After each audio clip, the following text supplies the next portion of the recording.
Around the time that Tupac got out of jail, Sean Puffy Combs was about to become, I would say, the East Coast version of Suge Knight with Bad Boy Records. You know, his first big artist was the Notorious B.I.G. This bullshit about the East Coast and the West Coast started when we went out to New York to do the Source Awards. And Mr. Knight went on stage, and he's in New York City, and we all know Puffy's from New York City.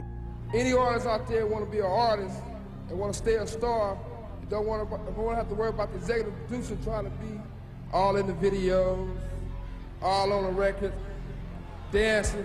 Come to Death Row.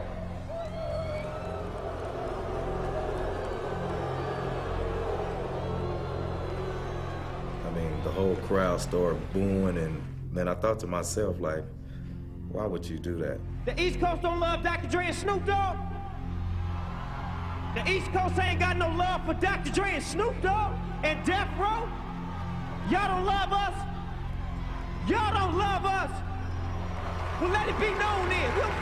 We know y'all East Coast. We know we at East Coast and out. I'm the executive producer that a comment was made about a little bit earlier. But check this out. Contrary to what other people may feel, I would like to say that I'm very proud of Dr. Dre, of Death Row, and Suge Knight for their accomplishments. And all this East and West that needs to stop. It was so personal. Puffy was a good friend of mine. There's enough room in this business for two young black males who are entrepreneurs to exist. I mean, can you imagine if Al Bell and Berry Gordy were fighting, or if the Temptations had beef with the Four Tops? I mean, it sounds fucking retarded when you think about it. You know, the Four Tops got beef with the Temptations. Marvin Gaye and Smokey Robinson were fighting at the Grammy Awards last night. I mean, think about that for a second. A lot of people on the West Coast felt that we have always had love for the East Coast. You know, they can come here and break their records. They come here and play at the clubs. You know, they come do in-stores. We do the whole nine with them East Coast cats. And we go out there and we don't get that same love. I remember New York DJs at parties refusing to play West Coast records. They country, they're Bamas, they wear jerry curls, they can't rhyme, they're whack, it's not danceable. It was the media that blew it up, you know. You're seeing certain things that somebody said highlighted in magazines about the West Coast and vice versa, and it just boiled over from there. Media outlet that we have to first scrutinize would be Vibe, because Vibe was the publication that was interviewing Puffy, Biggie, Death Row, Tupac, and these different people at the time, when the feud was at its all-time high. But let's not, get it, because we know that we have Tupac on record saying that, he messed with Biggie's wife. So it was tension, but a lot of people are putting Vibe in the middle of this, and in particular, Quincy Jones was at the helm at the time and saying if they didn't put out these publications and highlight different things, that it wouldn't have been as big, and maybe Biggie, and Tupac will still be alive today. But, I'll let y'all be the judge of that. Let's go further. All these people talking about an East Coast, West Coast war, they like the Judas was to Jesus. They only here to cause confusion. It made rap music look bad. It made rap music look like it's just another part of the dope game. Controversy is what Death Row started living off of, instead of talent. If this was chess, we'd be yelling checkmate 3 motherfucking years ago, because we've been beat these motherfuckers. Then the disrespect just started getting worse and worse between the West Coast and the East Coast. Overthrow the government y'all got right now, which is Bad Boy and Nas and all that bullshit, and we will bring a new government here that will feed every person in New York. And then you had the Tupac and Big situation, flaming it even more. I possess his soul, his and Puffy. They know that I was the truest nigga involved with Biggie's success. I was the biggest help. I was the truest nigga. I don't write his rhymes, but he know how much he borrowed from me. He know how I used to stop my shows and let him touch the show. Let him blow up and do his whole show in the middle of my show. How I used to buy him shit and give him shit and never ask for it back. How I used to share. How I used to share my experiences in the game and my lessons and my rules and my knowledge on the game with him. You know what I mean? He owed me more. He owed me more than to turn his head and act like he didn't know niggas was about to blow my fucking head off. He knew. But for me to know, like, 3 weeks ago this happened, and then 3 weeks later your album's coming out and you are fucking done in your album. But you don't know who shot me in your fucking hometown. This nigga's from your neighborhood, and I gotta find out by myself, and I don't even call myself a Dom, just a capo. from the west side, and I'm on the east side in jail, and I know who touched me, and I know everything that happened.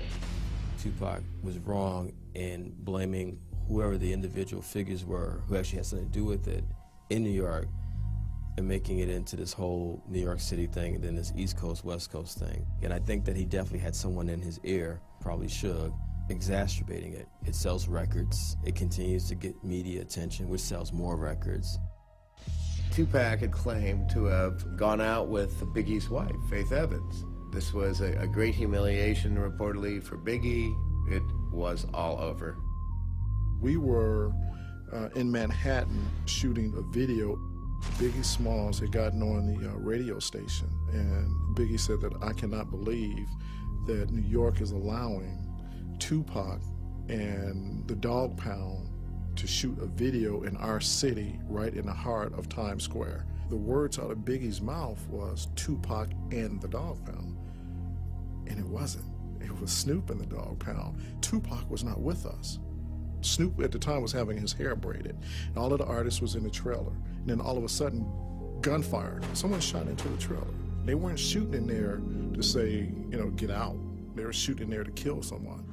There was a shift in Tupac Shakur's lyrical content. He, at first, was more political, then at some point he became more street. It was West Coast versus East Coast. The person at Rikers Island was very reflective and he's gonna change his life and everything. This new person was like, fuck New York, fuck the East Coast. Sugar's the man, he takes care of me, he's flashing money in front of the MTV cameras. It was like, wow, it's Jekyll and Hyde. One of the songs was a song called Hit 'Em Up.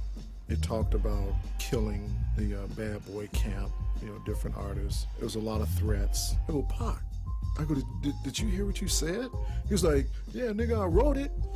Okay, we're gonna need some more security, and you need to start wearing a vest. Well, the East Coast, West Coast thing got big because it sold records, you know what I mean? Because it sold magazines, because it helped ratings for TV and radio. I mean, it was, a lot of it was about money as far as I'm concerned. The media. The media. Media. The media. Media. The media. The media. The media. The media. Fuck the media. Fuck the media. Fuck them motherfuckers. Fuck the TV. Fuck the media. All right. The media sees the so-called East Coast, West Coast war, keeping a curious audience current with blow-by-blow coverage. Many non-related events and grievances were attributed to the beef, and sensational coverage by magazines, radio stations, and television made artists, labels, and fans take sides. Suspiciously immediately following Shakur's shooting in New York on November 6th. East Coast versus West Coast battle. The reported threats on Combs' life. Tonight strikes a towering couldn't help but notice the huge biceps itching to bust through his shirt. Heard there was a contract out on my life, said Combs. East Coast, West Coast. East Coast, you know. East Coast, West Coast war. West Coast, West Coast.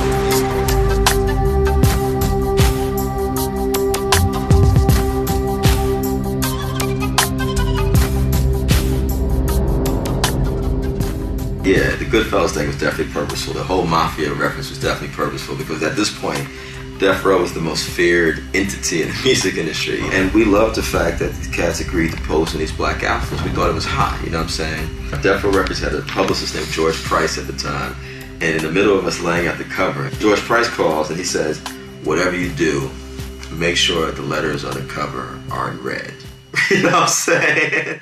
I've had plenty problems with people that live on my block. They ain't start no whole Brooklyn thing like this, East, like Bed-Stuy against Brownsville. They ain't start no whole big thing like that.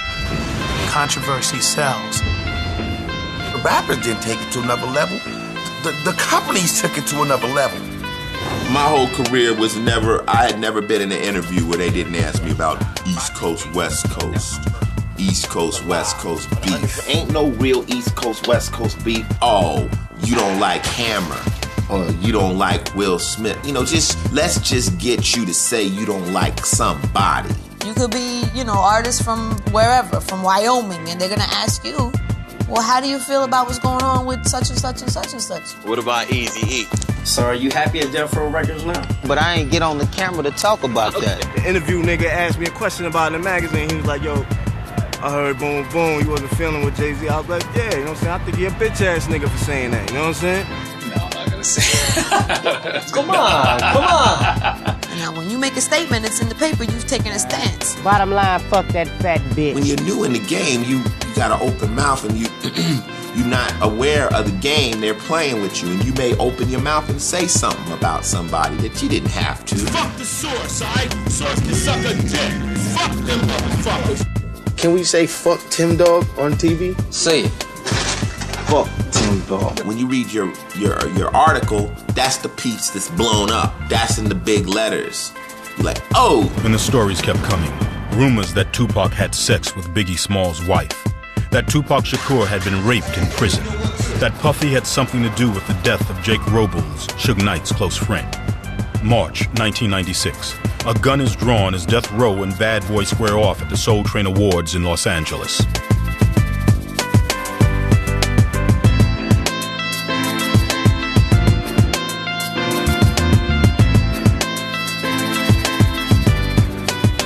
As the tensions rose, the game's two premier MCs became opposing generals in hip-hop's civil war, whether they liked it or not.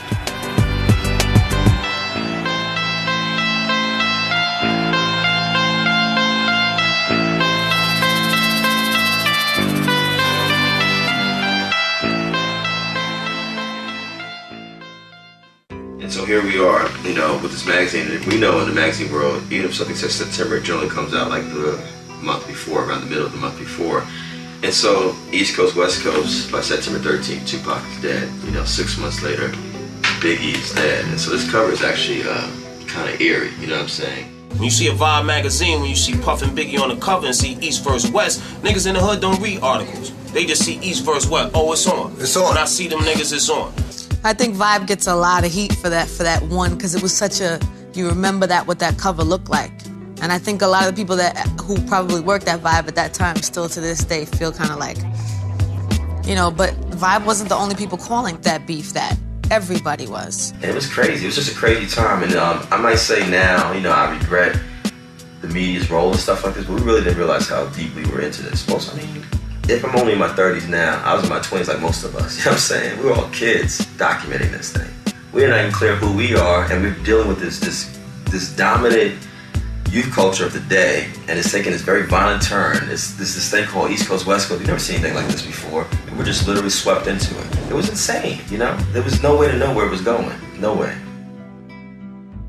You know, like with the Biggie and Tupac battle, you know, there was a lot of people that was not checking to see if Pac had outrun Biggie. They were checking to see who could win in a physical confrontation, whose camps could win if the two met up with one another.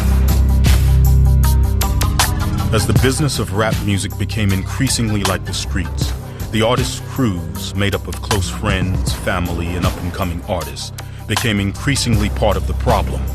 They were there to stop. I mean, I've dealt with a whole lot of people that involved themselves in the streets and brought the streets into the game. And it's like the problem with that is when you bring the streets into the game, they only know the rules of the streets. I got family, and I got a big family. You know, one of them dudes, you know what I'm saying, who just had a real big family. I have an extra huge family. But even the cops get that confused. Like, you know what I'm saying, the cops start thinking we're a gang and we're this, and they don't understand I just make music, and you know what I mean, these dudes just support me a whole lot. Some of these dudes just support me from the street, and they living this life. Most rap crews are made up of, I say 50% businessmen and 50% thugs. 50% of your crew is made up of homeboys that just came home from jail. Now my boys that just got out, I've been the guy on their TV that they've been pointing at. That's my man. That's my man. When they get home, their life is based around maybe I could roll with Ice. Maybe Ice could help me, you know? Now, what can he do? What can he actually do? But say, yo, Blows, Joe Blow was dissing you and I knocked him out in the club. What can he do? So then that thug element is always ready to reach out and touch anybody, whether it's a cameraman, whether it's an interviewer, whether it's somebody on the radio. They do not have any other way of showing the rapper that they man than busting somebody in their head. And that's where they get their stripe. So you gotta understand that thug element is always available in rap. You know, they want them stripes.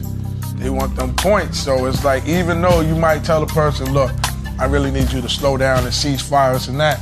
Hey, he's a grown man. When you're not around, he might just come along anyway and just, you know, do what he want to do on his own. Then, instead of fighting me like a G, he ran. Now, I can't help it if some niggas that was on the scene beat his ass for running. That was something separate, you understand me? And I can't help it if they were screaming thug life as they did it. That ain't my fault. That's just how shit went down, you understand me? I could not be there, but if I have this person running around with me to the point that you would start associating him with me, and he decides to just go kill a nigga while I'm off doing some other shit, they gonna say I sent that. I've been in situations where I've been with my boys and I'm talking to a friend of mine in hip hop, but his soldiers is sizing up my soldiers. You see what I'm saying? His man just came out looking at my man crazy. I'm walking down the street, my man's like, I don't like it, boy. I'm like, you shut, that's my man. But that's they animal. That's how they rationalize things with combat. So when you first come out of the hood, you come out of the hood and you were a drug dealer and your friends is drug dealers and your friends is thugs and you were just a poet that hung out with thugs and you might have been thug too and you got a record. People around you are very protective. They're very violent. They don't really believe they have nothing to live for. And you are the centerpiece of their lives and, you know, and you're trying to train them as you learn. It's tough. I mean, Snoop got people that's loyal to him that would probably kill you before he would. But you gotta know how to separate your friends from your homies from your loved ones. I mean, you got homeboys, you got friends, and you got dogs. My dogs is with me all the time. My friends, hey, what's happening, local? All right, I get back at you. And my homeboys is people who I got love for, but they don't understand this business right now, so I had to keep it to a limit. It was times where I had concerts and shows, and I tell a couple people to meet me on my block, on my corner when I first got signed. And before I know it, I look up, it's like a parade outside. There's always somebody in somebody's ear, like telling you, fuck that, B. This, that, and the third. Yo, let that nigga go right there. That nigga said this, man. Why you don't go see him? Because nowadays, I mean, the pressure from your mans will make you go hurt something. That's the dude you need to get away from you. Or you gotta school him quick, because he don't know no better. In 1995, a crew from Eazy-E's Ruthless Records visited the Dog Pound on the set of a music video. The Dog Pound, because of their allegiance to Death Row Records, were drawn into Dr. Dre's ongoing beef with Eazy-E. Actually, Eazy-E boys, they was just, I mean, me and Ricky Harris was riding around, you know, on a little go-kart thing, getting ready to shoot a scene. And they just walked up on me like, fuck the Dog Pound, you know what I mean? And my response was like, I mean, it's about 100 people around there, and one of them went behind me. So I'm like, well, either I swing now, or else I just get swung on, so.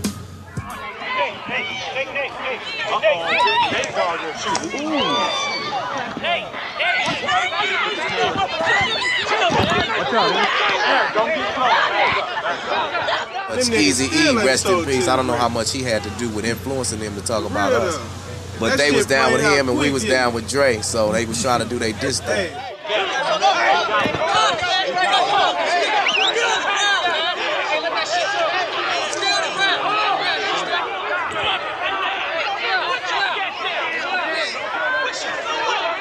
And we not trying to be no hoodlums, we out here trying to make money, because I know that day I felt real bad about what it looked real silly.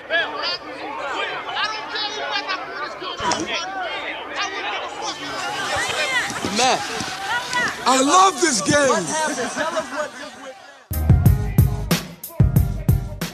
Fatal Hussein of the Outlaws was part of Tupac Shakur's crew. Due to a court date on the East Coast, Fatal wasn't in Las Vegas the night Tupac was shot. Not that I'm some kind of, gladiator or nothing like that. But if I was dead, I know, I'm in the streets, basically. The only time I'm not in the streets is when I'm with Tupac. So I know right from wrong. I know, this shit is still a street.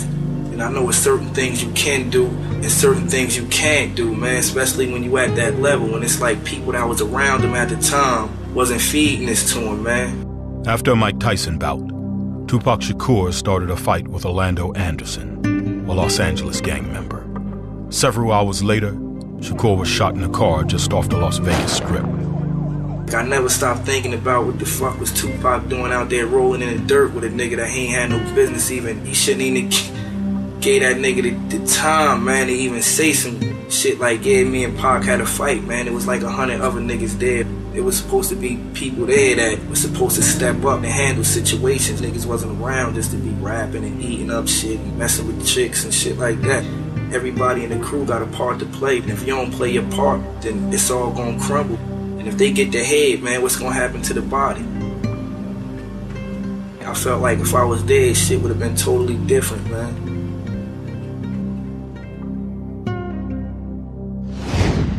After the deaths of Tupac Shakur and Biggie Smalls, artists in the media temporarily came to their senses.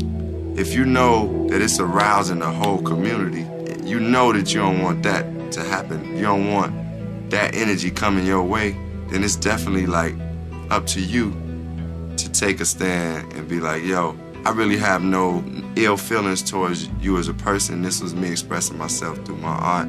It's love. I want to see you prosper too. I mean, I think a lot of the artists feel that way. They might not say it all the time. Because cats, you know, do get emotional. Sometimes it does become personal. But overall, I know the nature of these cats ain't about, like, I want to see this dude dead.